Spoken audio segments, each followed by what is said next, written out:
সালাম আলাইকুম। ভালো আছেন আপনারা কাকা? ঘুমে ধরছে, গাড়ি সুন্দর কইরা সাইড কইরা ঘুম পারলাম।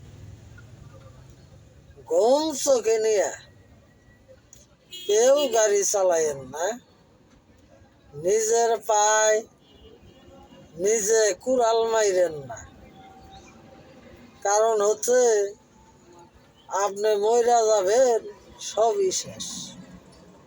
জীবনের মায়া করুন, নিরাপদে কাম কাজ করুন, রিস্ক নিয়ে কোনো কাজ করিবেন না।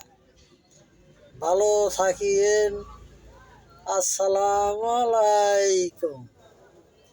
ভালো থাকেন সবাই আমার শ্রমিক ভাইয়েরা।